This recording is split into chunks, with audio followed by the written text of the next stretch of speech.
Good morning mga arthritis warriors. This is Dr. Jonathan Torlis. You of course know me as Dr. Joff, and I am a orthopedic surgeon. I'm also a hip and knee specialist, and there's something that you need to know about myself. I am actually here in Cebu City. My clinic is in the Cebu Orthopedic Institute, and today we are going to talk about everything about knee pain. And if this is something that you find interesting, I am hoping that you guys are interested in knee pain. A lot of my patients are patients who are about 50, 60, 70 years old, even 80, 90, who have knee pain. And it's very different also from, I also have patients who are younger, also have knee pain. So there's a very big difference between the age groups. So, as an orthopedic specialist, I have been trained in sports medicine, but also in the hip and knee arthritis cases. So, today we're going to talk about the most common forms of knee pain that you might find in your family, possibly in your office. If you see someone with knee pain, tell them about this live. We're probably going to talk about so many things about knee pain. They may be interested as well. If you are listening and if you are a follower, message me below. Let me know where you are from. We will also be answering questions. I have a lot of questions from the group that have been compiled already. So, as people age, ladies and gentlemen, mga arthritis warriors, pag tumatanda na po yung mga patients or mga relatives natin, meron kasing tinatawag na wear and tear phenomenon. Yung tinatawag na wear and tear na to means that yung cartilage, I'll show you a normal knee. Ito po yung normal na tuhod po. So ito po yung thigh bone. So ito po yung nasa taas. And ito po yung buto sa baba. Ito po yung tuhod. This is actually the knee. Maganda pa po yung cartilage ng knee. You can see that. This is the cartilage. Ito po, meniscus. Ito po yung cartilage ulit. Thigh bone po ito yung nasa taas. And ito po yung nasa baba. Oh, maganda. So, this is a normal knee. But as we age, mag-wear and tear kasi parang kotse. Just like a car that is running all the time yung kotse. The wheels do not get thicker po. Hindi kumakapal yung ligid o yung gulong ng kotse. It actually gets thinner through time, and that is the wear and tear that I want to talk to you about. Aside from yung wear and tear po, meron ding stiffness na nangyayari sa patients. So, why do we have the wear and tear? It's normal because that's part of aging.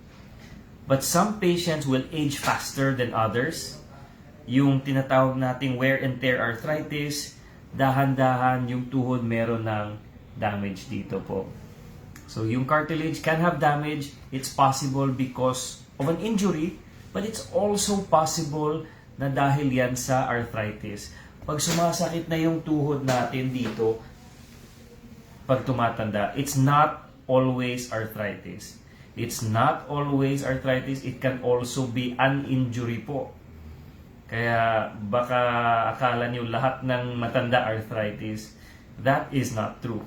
You can be old, you can be young, you can have arthritis in the young, you can also have arthritis in the old. Meron kasing maraming types of knee pain, maraming types of arthritis, maraming types of knee injuries. Which is why I always want you guys, mga arthritis warriors, to seek a professional opinion. Someone who can actually examine your knee. I actually have my patients lie down dito sa sa higaan. I examine their knee. Tinutupi ko po, I bend their knee, straighten their knee. We always check pag nabebend, nasa straight yung tuhod.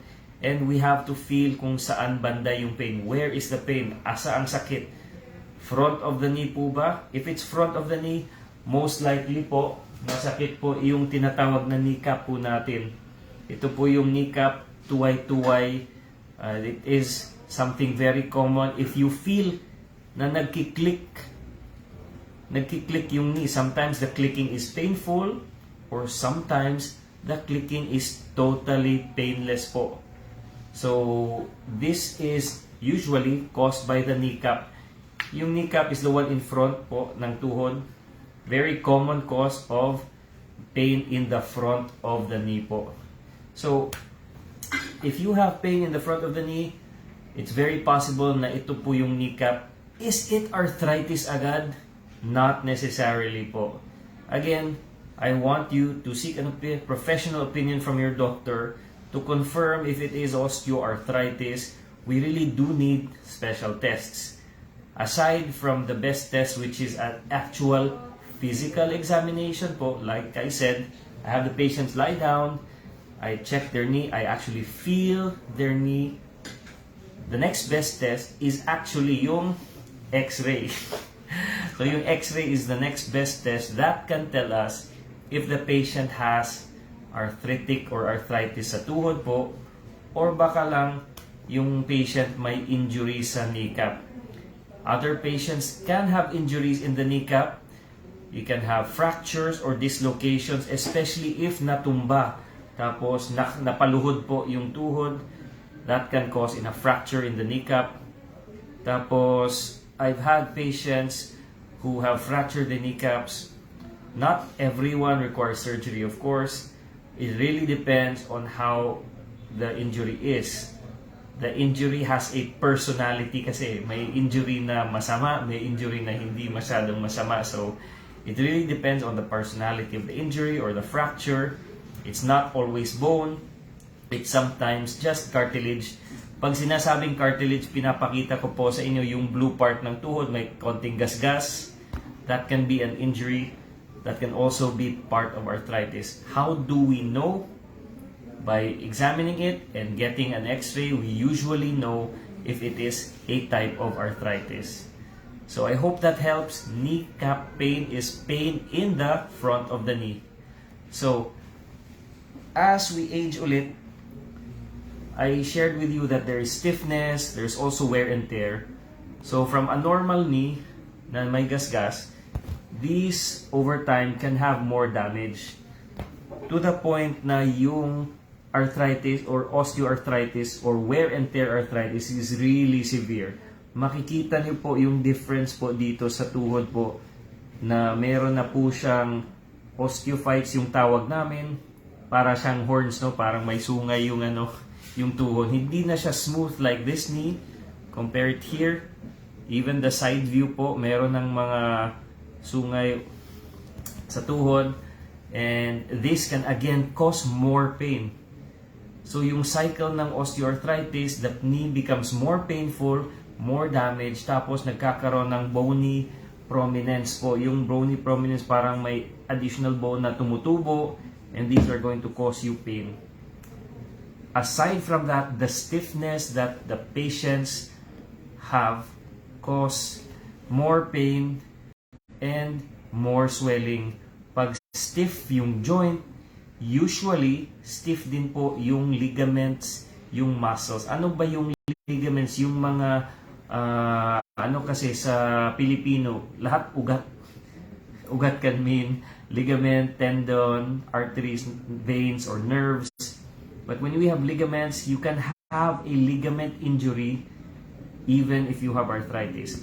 Pwedeng may injury, isa arthritis. Pwedeng magkasabay po yung dalawa. That is why it's really best to see a specialist so that even just by examining the patient, malalaman po natin if meron po bang injury sa bone. Again, yung bone po yung whitish area. Meron bang injury sa cartilage? Ito po banda yung blue. Definitely may injury dito. Pwede rin magkakaroon po ng injury sa ligaments, which is the whitish stuff here. The meniscus is also white. Very common po pag hindi mabend masyado yung tuhod. Yung usual culprit is yung meniscus.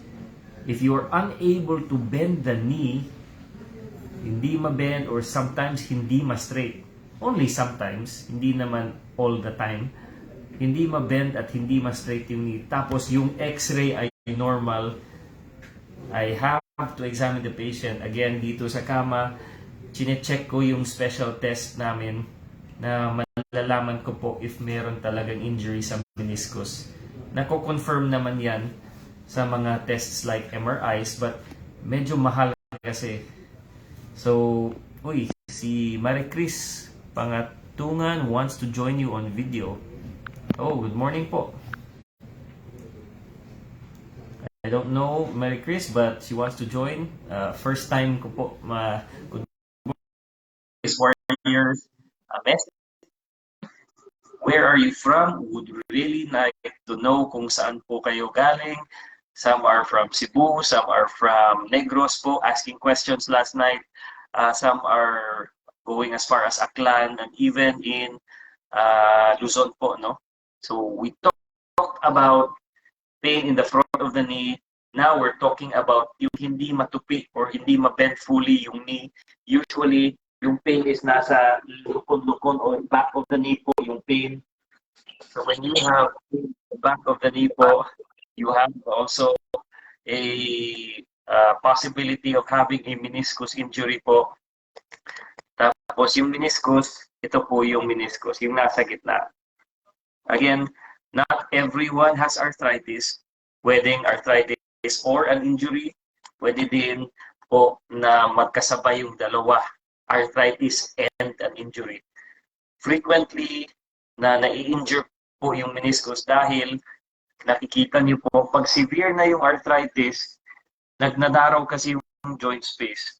So ano bang ibig sabihin ng joint space? Yung space na in between po yung better knee, no? Ito po yung space in between the bones. Sa x-ray kasi hindi nakikita po yung meniscus. I hope yung may patients na may konti na lang yung joint space, they really do seek an opinion from a specialist.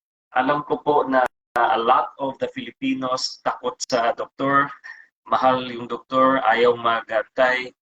There's also the fact na mas maganda, mas madali magbili or bumili sa Shopee, sa Lazada, ng mga supplements, ng mga herbal, dahil gumaling na daw yung kapitbahay nila. But to be fair naman, a lot of these supplements, you need to be careful kasi ang galing ng marketing po, you can be fooled into buying so many things. Bakit ba bumibili tayo ng mga gamot na hindi gumagana? It's because we cling to the hope dahil mura sila. Tapos nakikita natin na gumaling na daw po yung iba dahil sa supplement na to. Titake natin, tapos sasabihin pa nila po na may money back guarantee pag hindi gumana. Pero ayaw nila mag-money back guarantee kasi galing sa China, galing sa abroad. Mahirap i-refund po yan. So, studies have shown po na talagang millions of pesos are wasted sa mga supplements na hindi gumagana because patients and we all cling to hope. Gusto natin gumaling. Tapos, a lot of the doctors naman are expensive siguro. Tapos, takot sa opera, takot sa doktor, takot sa COVID, ayaw mag-antay sa doktor.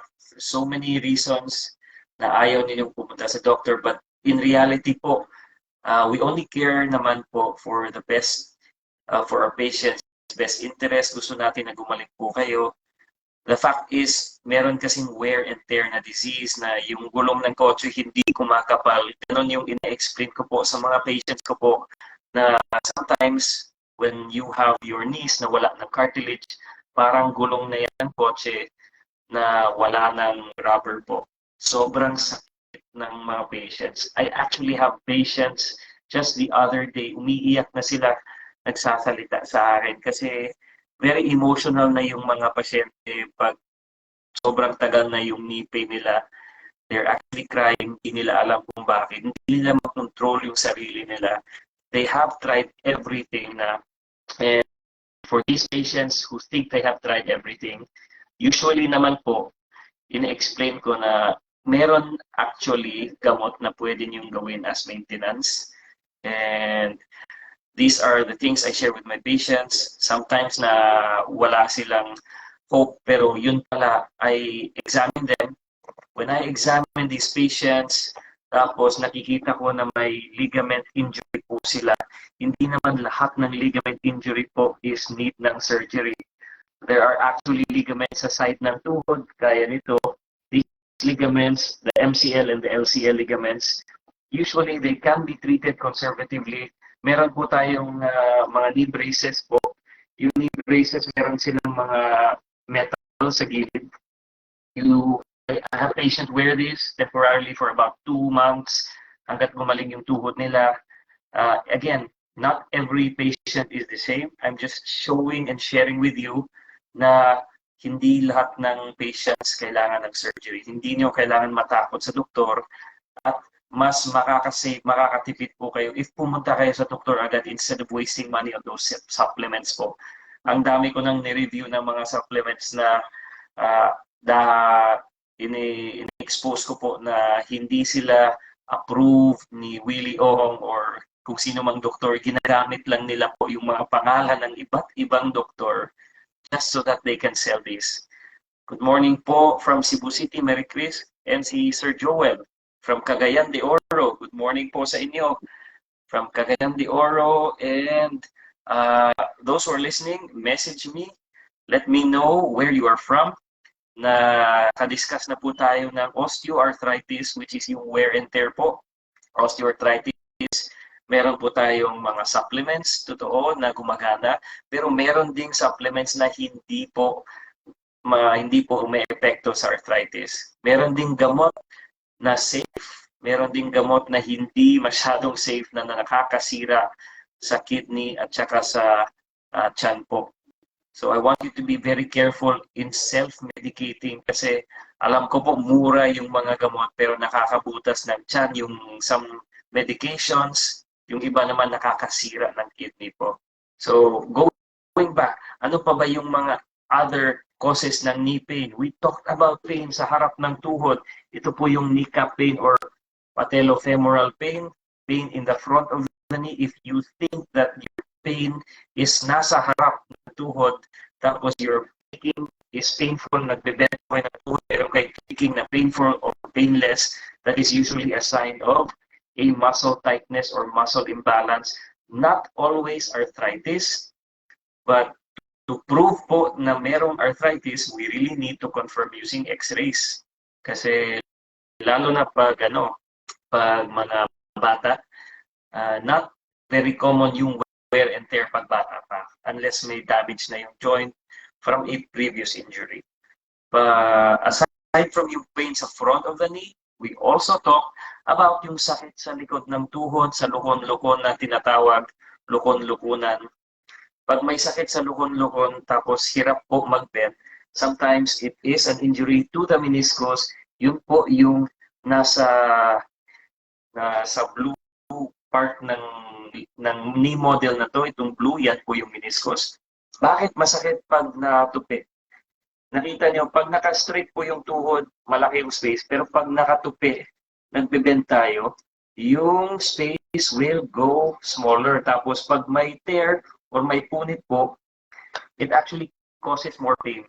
Kaya hirap yung mga patients mag-bend ng knee. It's not all the time yung pain, sometimes on and off po yung pain nito. Ina-explain ko dati na yung pain ng meniscus on and off dahil sometimes, gaya ng papel na ito, yung meniscus niyo po nagde-displace. Ibig sabihin masakit pag nakaganon, pero bumabalik po sila. Pag bumabalik, hindi masyadong masakit. So patients really don't like to go to the doctor.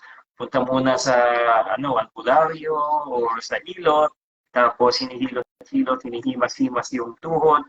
I have patients who get infected, hindi naman gumaling, but later, nag-worsen po yung punit ng meniscus po. It becomes worse to the point na hindi na nila kayang matiis. Diyan na po yung time na pumupunta yung mga patients sa doctor. So my advice is really, seek consult early po.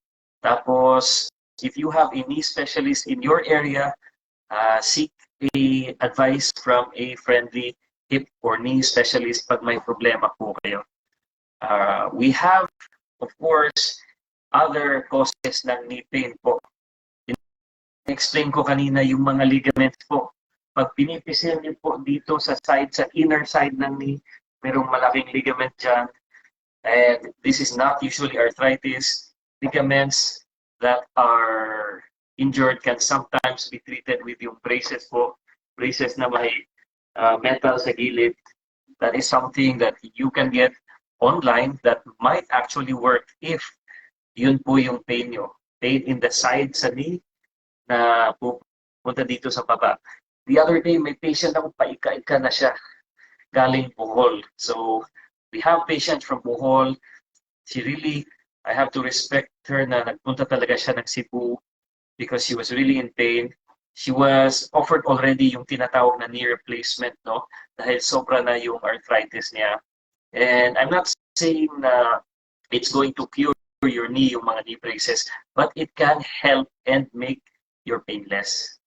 So for patients who severe na talaga na knee pain from meniscus or from osteoarthritis, if the pain is caused by pain in bending, meron tayong major procedure at saka minor procedure. Yung minor procedure is yung keyhole procedure. May camera na pumupunta sa tuhod, nililinis yung mga punit or yung mga tears sa meniscus para naman matukli natin. I'll be sharing a video of a patient who is very happy next Monday po about meniscus. She had her meniscus done a few months ago and she's very happy and walking na po. So I'm really happy for that patient. So happy that I'm sharing a video of her next Monday. Tapos po, that is the minor procedure. So dalawa yung procedures na ginagawa ko po sa hospital for knee arthritis, especially if my meniscus tears. Yung camera that goes inside the knee, it's very quick. It can be done as an outpatient. Hindi niyo po kailangan i-admit. Yan po yung minor procedure. Makakalakad po kayo agad. They can bend and most patients are very happy. Usually, pag severe na talaga yung arthritis, gaya nitong tuhod na to, na nakikita niyo po na meron na pong damage dito sa cartilage, tapos yung mga buto ay meron na pong mga osteophytes or protrusions. Sobrang sakit ng mga patients na to that they actually come as far as Negros, Zamboanga, and Aklan, Leyte. They actually come to Cebu po dahil po nagpapagawa sila ng tinatawag na knee replacement na surgery. If I explain po sa inyo na yung gulong ng kotse ay isang example na pag sira na yung gulong, pinapalitan natin. Similar po yan sa yung tinatawag na knee replacement po. If you have severe arthritis, yung ginagawa natin is pinapalitan yung ends ng bone ng metal at saka yung tinatawag polyethylene po na plastic. Para po yung tuhod niyo po magkakaroon ng bagong joint na mabibend niyo tapos nawawala na po yung yung mga damage sa joint niyo po galing sa arthritis at saka sa osteophytes. I've had also another patient last year ginawa yung left knee tapos bumalik after 4 months para ipagawa yung right knee dahil nakita na niya na ang galing ng knee replacement niya, nakalakad na siya sa mall, and that is something that I want you to go to your doctor for kasi yung doctor mismo yung magsasabi, hindi po yung patient. Meron din po akong isang kwento. Patient ako na akala kailangan ng joint replacement sa tuhod. So yun pala, kailangan nilang niya po ng exercise and physical therapy. Dahil around the knee po kasi, around ng tuhod po natin, ay maraming muscles and tendons. Tendonitis can be very painful. Pag nasobrahan yung lakad po natin, tumitigas yung mga muscles, yung mga ligaments, it can cause a pain that you may mistake for arthritis. And the solution is not surgery, but actually a physical therapy and rehabilitation. Minsan stretching, minsan may mga exercise and mga makina, machines, mga aparatos na ginagamit po para mawala yung pain ng pasyente. So, those are some of the patients that I have been treating just this week sa clinic po. osteoarthritis, tendinitis, kneecap pain, meniscus injuries. Also, of course, may mga hip arthritis patients na pupunta sa akin, but that will be discussed in the next video siguro po. A lot of the patients are osteoarthritis, but hindi lang kasi osteoarthritis yung mga patients ko. You have to understand, mga kapatid, mga arthritis warriors, mga katuhod, na merong maraming types of arthritis. Osteoarthritis is one, but yung most popular form is yung sa food, yung tinatawag na gout, yung tinatawag na uric acid arthritis. It comes to a point na yung severity of gout, which starts sa big toe, talagang nagsastart siya sa toes and fingers. Pag sobra na yung uric acid, it also affects the knee po. So uric acid arthritis, tinitreat usually by diet and exercise. I give my patients a link and a pamphlet kung anong foods na pwedeng kainin for their gout. But of course, sometimes pag sobra-sobra na yung gout, the food and diet is not enough. We really need to give them medicines. Well, we really do need to give them supplements and medicines. And I share this with the Facebook group. There are links to the files that I've sent. Anong food pwede para sa gout and arthritis? Click nyo po, join po kayo sa Facebook groups. It is Hip and Knee Arthritis Philippines. I'll put the link, it's somewhere below. I'll put it below para maka-join po kayo, para makakuha kayo ng mga files po. No? Libre po yun. Number one is actually diet and exercise. Diet has also been a big factor sa progression ng osteoarthritis. A good diet can actually lessen the chance of arthritis happening. The other thing is, malaking factor yung obesity. Pag sobra-sobra yung weight, it really damages the joint and increased 3 to 5 times na pwede kayong magka-osteoarthritis pag sobra yung weight po. If you think that you are learning something or you think this is valuable, please share this video with a friend who has arthritis. This is really something that I am very passionate about, helping mga arthritis patients. Tapos, if you know someone, maybe a friend, a relative, or maybe a co-worker with arthritis, share niyo po ito. This is going to be part 1 of a series of arthritis talks na ginagawa ko po para sa inyo. We talked about osteoarthritis, we talked about gouty arthritis, and yung other common po is yung tinatawag na inflammatory type of arthritis sama sa rheumatoid arthritis. So anong nangyayari sa rheumatoid arthritis is kinakain ng katawan yung joint. Kasi akala niya kalaban, akala niya bacteria, akala niya na foreign body po siya. Kaya nasisira yung joint ng tuhod, sometimes also the hips. Tapos these patients typically go to a rheumatologist first kasi tinitreat nila talaga yung inflammation in the body with different medications. Food, again, sabi nila is not important, but research has shown na food talaga can cause more inflammation in the joint or it can lessen the inflammation.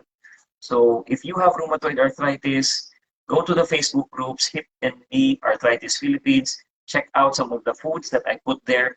Frequently ask questions about rheumatoid arthritis kasi it is a type of arthritis na nasisira yung joint dahil akala ng katawan foreign body po siya. So over time nasisira siya. Hindi siya wear and tear type of arthritis. Are there times na dalawa yung arthritis ng patients? Pwede po. Meron tayong patients with osteo and rheumatoid arthritis, with osteo and gouty arthritis. So if you have a family history, pag may relatives po kayo na merong gout or merong osteo, pwedeng magkasabay yung dalawa. Sobrang sakit ng tuhod po. And sometimes we do injections to lessen the inflammation. Tapos kukuha ng injection, ang daming tubig sa tuhod. We do injections for arthritis because it lessens the inflammation, it lessens the pain. And we are now offering PhilHealth po para mas makamura yung mga patients. Dati yung injection, mga 10,000 yung steroid, pero ngayon with PhilHealth, if you have PhilHealth number, na babawasan po yan and you only need to pay a few thousand na lang, like 2,000. I'm not exactly sure. But going back sa gout, sa osteoarthritis, bursitis is also a part, yung soft area sa taas ng tuhod, just above the kneecap, meron tawag na bursa or pocket. Yung pocket na yan ay pwedeng lumobo at saka magkakaroon ng fluid. Ini-inject namin tapos sinusuyo po yung yung tubig. Tapos nilalagyan namin ng gamot para hindi na masakit. Patients are typically walking immediately. Tapos they are very happy with this procedure. So if you are listening from Visayas, Mindanao, Cebu City, let me know where you are from. Message me in the chat below. And if you have questions, meron na kasing mga questions lined up kagabi ng mga arthritis warriors. Try to click and message me in the comments. If meron po kayong mga tanong, baka pwede nating isingit po So we also talked about osteoarthritis and yung kneecap pain, yung tuway-tuway, pain in the front of the knee. This can also be treated by physical therapy initially before we do any injections or surgery. Kneecap pain or patellofemoral pain is pain in the kneecap po, dito. Nagagasgas, may clicking, minsan yung clicking painless at first, but later sobrang sakit. That's kneecap pain. We also talked about the meniscus, which is the blue dito. Hindi yan nakikita sa X-ray yung meniscus, yung blue. It's only seen on MRI. So yung MRI is the test na makakakita sa kanya. But generally, if hindi nyo matupi yung tuhod nyo, hindi nyo mabend, tapos walang arthritis sa X-ray, can be a sign of meniscus injury. Pwede din combination po. Merong arthritis plus merong injury po yung patient. Pwede yan. So it's really best to see a specialist sa inyo para ma-check kung arthritis po ba, para ma-check po kung meron po bang injury, or pwede ding yung dalawa combined, injury plus arthritis. So, good morning po, Ma'am Ella Mendoza from Negros Occidental. So, ano pa ba yung mga causes ng knee pain? It's really, again, very important, mga arthritis warriors, mga katuhod na meron tayong doktor na nag-a-assess po sa tuhod natin. MRI is relatively expensive, so before pinapa-MRI yung patient, chine-check ko po, ina-examine ko po dito sa kama, pinibend ko yung tuhod, pinapalpate ko, inihimas-himas ko para malaman ko po kung ano yung part na may injury even before the MRI, para hindi naman masayang po. So we talked about also the muscles and the tendons. Meron kasing overuse syndrome. Tendinitis, again, is a cause of an injury. It happened just this morning before the live. Meron po akong pasyente. Akala niya na na-injure ng ACL. Kasi ACL patient ko po siya dati.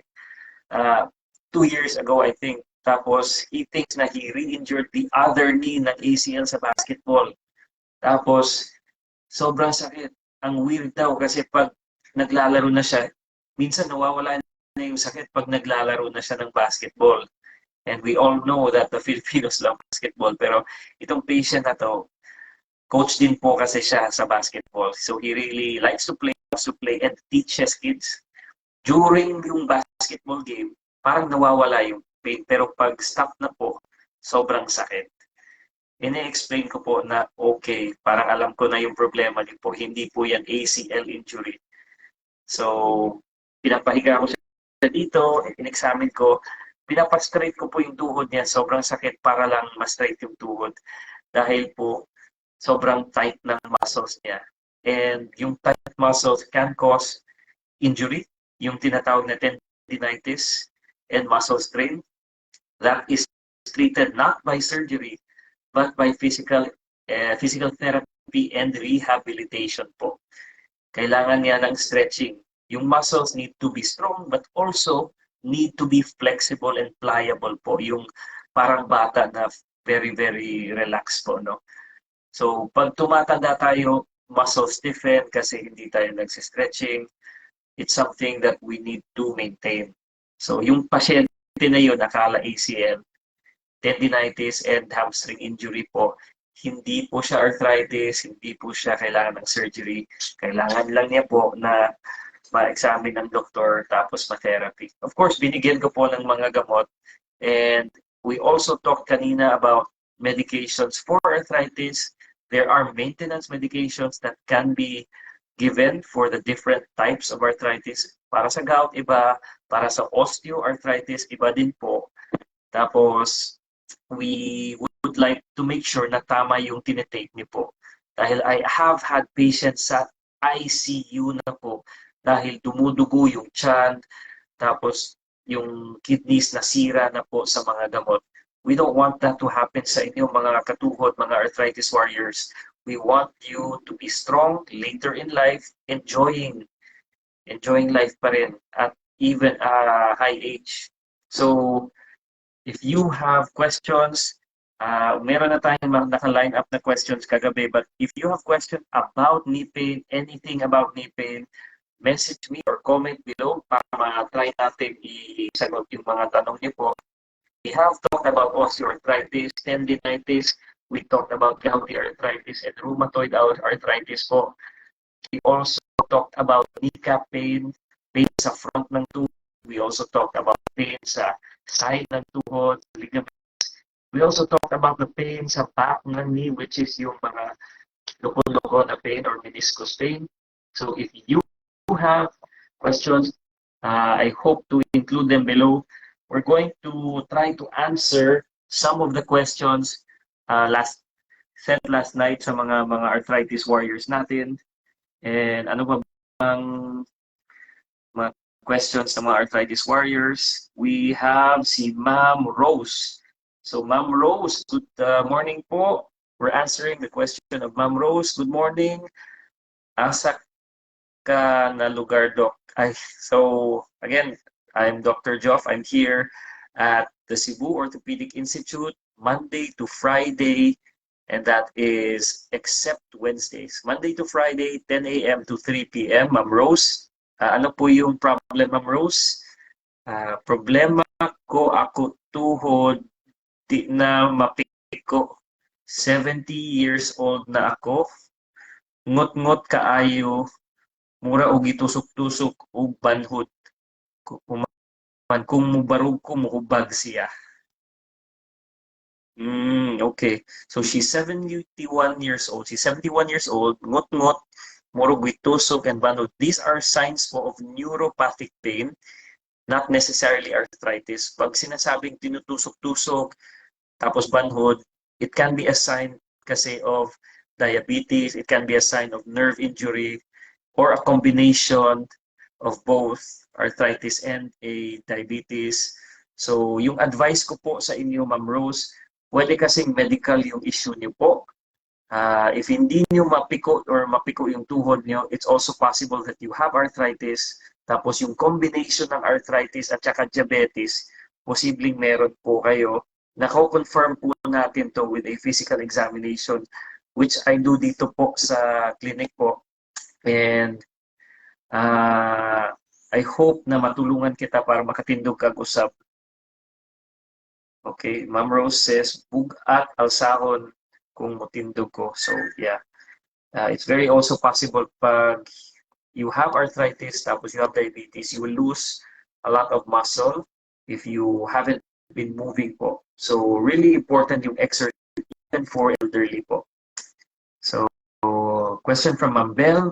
Doc, may I know your clinic schedule, please? Thank you. Yeah, again, I'm here Monday to Friday sa Cebu Orthopedic Institute across Chong Hospital. That's 10 a.m. to 3 p.m. except Wednesdays po. We have Jessa from Negros.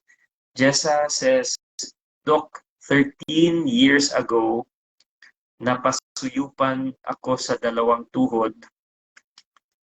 And then, again, November 2022, gisuyupan na po akong right knee. Then, nagpalaboratorio ako after 2 weeks. Nibalik na sa danghubag sa tuhod, man gisuyupan og usab. So, gisuyupan balik-balik ang tuhod ni Ma'am Jessa from Negros. Ang specimen, gipakuha, gipakulture, and para mahibawan ko no ano ang case ko, nibalik ang result, walang nakita. Clear po. Tulungan niyo po ako kasi masakit yung tuhod. Salamat and God bless po, Dok. Thank you po sa mga tanong niyo po, especially si Ma'am Jessa from Negros. If balik-balik suyupan yung tuhod niyo tapos normal po, pwede kasing normal joint fluid yung cause ng swelling po. Normal joint fluid caused by inflammation from arthritis or bursitis can be caused by, again, these two. Hindi nyo kailangan po i-laboratorio kasi pag nakita sa x-ray lang na meron na po kayong arthritis, that can be enough na po. Hindi nyo na po kailangan ipa-laboratorio yung fluid niyo po kasi pag yung kulay ng fluid is clear or yellowish, that's the normal joint fluid. Pag yung kulay is medyo cloudy, greenish, pwedeng gout po yun. Pag yung tubig sa tuhod ay red, pwedeng injury po yan talaga. So I hope this helps Ma'am Jeza from Negros, especially dahil pabalik-balik na nasuyupan si Ma'am Jeza. I will be praying for you po, katuhod mga arthritis warriors. Another question po from Micaela. Sir, ang hirap po ng sakit na osteoarthritis. Isa po akong single mom for 54 years old. Mag-isa lang po ako at binuhay ko po at pinapaaral ko po ang mga anak ko. Ngayon wala na akong magawa kahit ano sa bahay dahil sobrang sakit ng tuhod ko. Minsan, nagdarasal ako sa Diyos na nakunin na lang niya ako. So, I hope, wag naman, Ma'am Micaela. So, we do have patients na ganito na sobrang depressed na po, no, dahil sa pain ng tuhod nila. I hope this does not happen to you, but we will be praying for Ma'am Micaela. Ano ba yung tanong mo, Ma'am Micaela? Minsan nararamdaman ko yung sakit, hindi ko makita ang anak ko po. Oh my gosh. Meron akong gamot na febuxostat, colchicine, losartan, amlodipine, atorvastatin, meloxicam, metformin. Ang daming gamot ni Ma'am Micaela. Tapos isang anak kong lalaki, 27 years old, hindi makapagtrabaho dahil may diferensya daw. Oh, I see. Sana po matulungan niyo po ang kagaya ko nagsasuffer ng osteoarthritis. So, Ma'am Micaela, ang dami niyong gamot and I think na meron po kayong doktor. I do want to assess you personally. Gusto ko po kayong makita, gusto ko po kayong matulungan. Kaya lang, if meron kayong doktor na nagbibigay nyo ng iba't ibang mga gamot na to, it would be good to follow up naman para malaman din po ng doktor nyo if gumana na po yung gamot o hindi. Kasi sometimes, one time lang tayo pupunta sa doktor tapos ayaw na tayo bumalik dahil hindi gumana yung gamot. Sometimes we lose hope kasi pag sa first take, walang effect yung gamot. So, Ma'am Micaela, I want you to stay strong po para sa mga anak niyo po and for yourself din. Minsan, walang nagbibigay sa pamilya natin or sa sarili natin except ourselves. So, we have to be thankful na meron tayong buhay. Huwag na po tayong magdasal na kunin po tayo ni Lord. Gusto po natin matulungan yung isa't isa. So I hope this message reaches Ma'am Micaela na nagsasuffer from osteoarthritis. Tapos, ang dami ng gamot na tinitake. God bless her and her family. I hope that you do go back to your doctor or you can seek an opinion dito po sa akin para matulungan ko po kayo. Mahirap kasi pag hindi ko po na-examine because it seems na dalawa yung sinabi ni Ma'am Micaela. Meron po siyang osteoarthritis, kaya lang yung lahat ng gamot niya ay pang gouty arthritis. Yung sinabi niyang febuxostat is for uric acid, yung colchicine is for uric acid. Pero yung sinabi niya is meron siyang osteoarthritis. Magkaiba kasi yung dalawa, Ma'am Micaela. Baka yan po yung dahilan kung bakit hindi kayo gumaling because you're taking gouty arthritis medication when in fact you have osteoarthritis. Again, iba yung gamot sa osteoarthritis, iba din yung gamot para sa uric acid or gouty arthritis po. So, salamat po sa tanong niyo po. And We have Ma'am Shirlita from Iloilo po. Doc, ang aking tuhod ay namamaga. So, okay, yun lang. So, Ma'am Shirlita from Iloilo, good morning po. Salamat sa tanong. Ang konti kasi yung sinabi niyo. So, do you have pain sa front of the knee? Do you have pain in the back of the knee? San banda po yung namamaga? San po yung banda na masakit? Sa lukon-lukunan ba or sa tuway-tuway? Hirap po ba kayong mag-bend or mag-straight ng tuhod? Naglalak po ba yung tuhod nyo? It would be really helpful sa akin if may more information po yung binigay niyo po para ko po matulungan kayo. So Ma'am Charlita says she's tried a lot of medicines and injections and it's not working. So in that case po, pwede kayong mag-seek ng second opinion sa ibang doktor pag hindi gumana naman po. Again, nandito po ako sa Cebu Orthopedic Institute Monday to Friday, except Wednesdays 10 to 3. Maybe we can examine you if you have some time na makapunta kayo ng Cebu from Iloilo. So I hope that helps sincerely po, Ma'am Shirlita from Iloilo. So we see Ma'am Ella Mendoza. We will get back to your question, Ma'am Ella. So good morning po. We have a Ma'am Betty. Ma'am Betty is 64 years old po, Doc. Doc, nakabili po ako ng Bone Fix buy one take one. Ooh, if you have seen my video on Bone Fix, I don't think it fixes bone. Tapos, you have to understand, iba po yung joint, iba po yung bones, iba po yung osteoarthritis sa osteoporosis. So, bones and joints are very near each other, pero hindi sila the same. Bone fix does not actually fix bone, does not actually fix the joint. So, ingat po kayo sa mga sinasabi ng mga nagbebenta ng supplements po ng Betty. So, legit po ba kaya yung binili ko? I really doubt na meron kayong nabili na legit po. Kasi Bone Fix is, iba kasi yung marketing nila. Fake doctors yung ginagamit nila. Kaya pag fake doctors yung ginagamit nila, really be careful po. Pag fake yung doctor na ginagamit nila sa interview, baka fake yung gamot. Yun lang yung point ko po. Hope that helps you, Ma'am Betty. We have a Ma'am Marites. Doc, ako ay from Negros. Good morning, Doc. Masakit ang tuhod ko po, Doc. Dili piko o ang lukon-luko sakit. Unsa siya. Salamat and God bless. So, Ma'am Marites from Negros, we did discuss today if sakit ang imong tuhod, labi na sa back of the knee or lukon-lukon, it can be yung tinatawag na meniscus, which is yung white dito. Maybe this is clearer kasi yung meniscus dito ay color blue. And because masakit pag tinutupi, more likely na meniscus po yan. And yung meniscus po, we do get an MRI para makita ko po gaano kalala yung tear or yung damage sa meniscus. We treat this usually, pwede po yung gamot muna, yung iba nagtatry ng injections, pero they are not treating the cause of the pain. Pag nakita natin yung meniscus tear, we usually do something called arthroscopy or scope. Yung maliit na camera na pupunta sa loob ng tuhod and we clean or we repair the meniscus po. So I hope that helps, Ma'am Marites and from Negros po. Okay. We have Ma'am Mary Ann. Ma'am Mary Ann, good morning po and thank you for your question. Sabi ni Mary Ann, Doc, salamat, I'm interested na magpa-check up sa aking tuhod.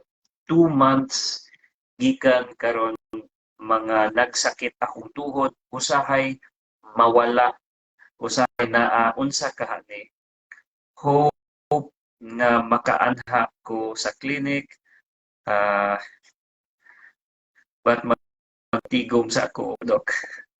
Okay, so for patients like Ma'am Mary Ann, meron tayong days na merong free clinic para sa tuhod.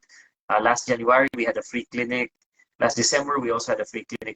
If patients don't have money, meron talagang paraan.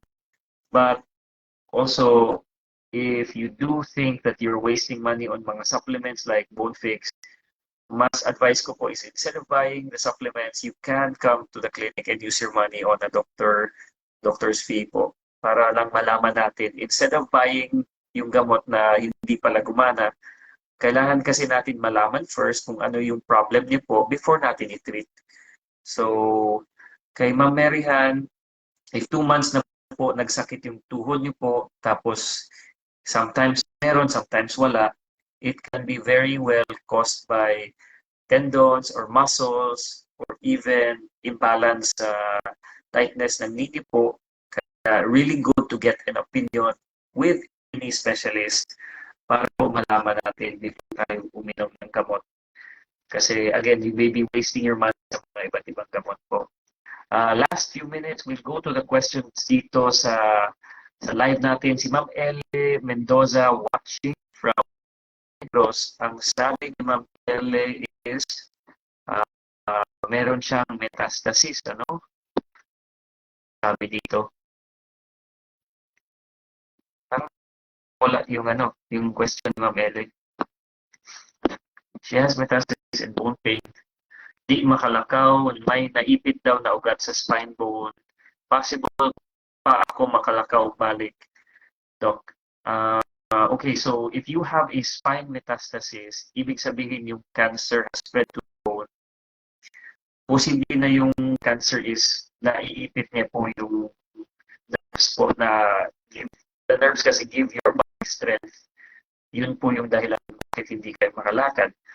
Frequently, kailangan nyo ng spine specialist po na mag-opera ng para mawala yung ipit po. An